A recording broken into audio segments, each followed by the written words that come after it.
corps aphale autant qu'acéphale. Corps recousu sur soi, ouvert et clos sur son jouir, avec toutes ces veines de bois verni,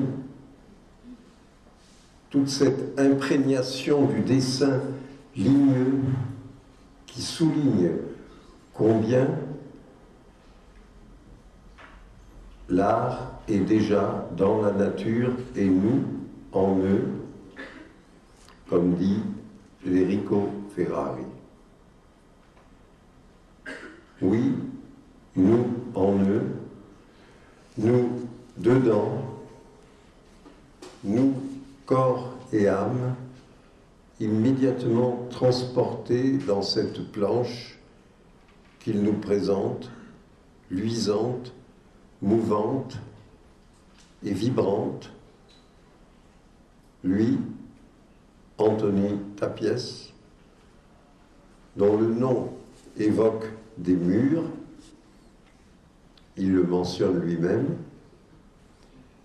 des murs de terre, des murets d'argile pressée, bâtis trapus, où s'adossent des prés, des jardins. Tapies, nom qui résonne sourd et claque grave, sombre et clair en même temps, à l'instant expressif, physique et avançant d'un pas lourd, attentif et imposant, ne déplaçant pas un corps seulement, mais avec lui tout l'espace alentour, distribuant, ouvrant des places, partageant, incisant des surfaces, des morceaux de murs, des parois, des plaques épaissies de pâte, des terres labourées, griffées à la herse, des plans épais, chargés de reliefs séchés, de grains et de coulures.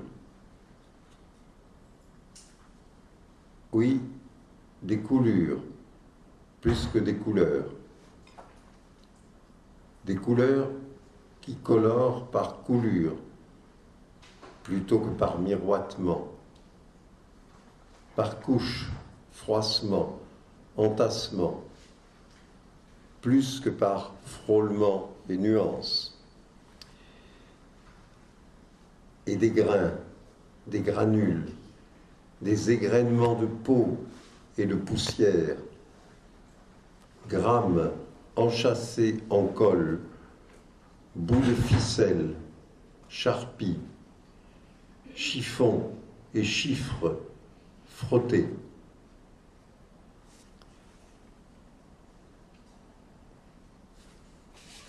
Matière, dites-vous, c'est-à-dire substance, cela qui tient dessous, qui soutient, qui se tient, cela qui est premier, suppôt, sujet, subjectile, texture intime, enfouie, étoffe, mortier, élément, consistance gonflée, cloquée, soulevée et creusée, invaginée d'encoches et d'embouchures, d'où dégorge un surplus de substance, abonde une foison de sens.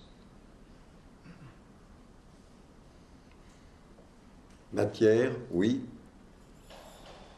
mère et âme des sens, sujet assujetti à recevoir et à fournir toute naissance et puissance, les formes, les figures, inventions,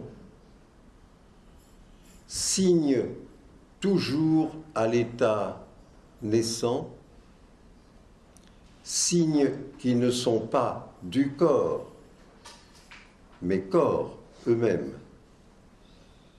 Corps signifiant à nous toucher. Corps, épaisseur de signes, substance de signes nombreux, tendus vers nous, levés dans la pâte animée, tracés de matière en matière, faisant monter les fonds, enfonçant les surfaces,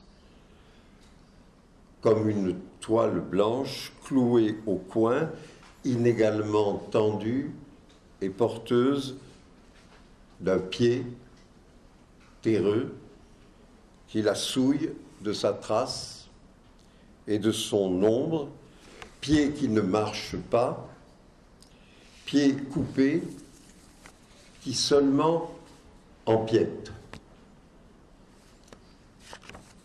Blason de corps, emblème et piédestal qui porte une autre face que celle d'un visage, une face appuyée sur le linge de la peinture qui montre, qui présente, ostensoir carré, blanc, souvenir de caput portuum, et Véronique au lavement des pieds.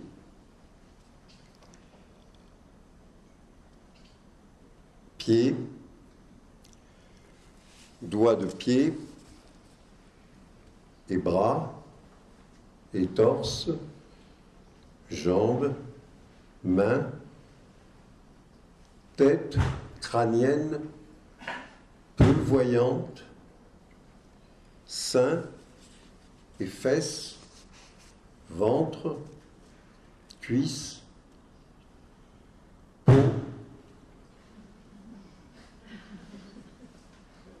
peau et verge et vulve et selle, membres liés, membres massés, membres empâtés, membres détachés,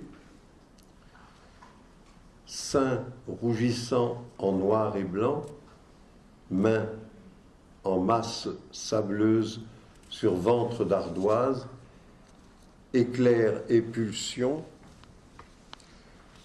non fragment, non, non fracturé, ni fragile, non brisé, ni anatomisé, bien que effrangé ou lacéré, scarifié et fouillé, ces corps ne sont ni démembrés ni disjectés.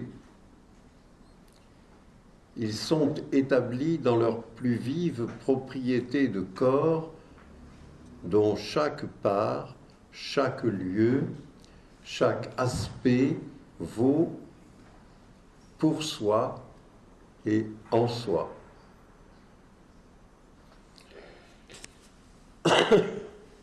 Toute la vigueur singulière d'un pied, d'un ventre, d'un sillon des fesses, la torsion d'une échine, la fente d'un sexe poilu se ramasse en quelques traits, en quelques aplats d'ocre ou de blanc.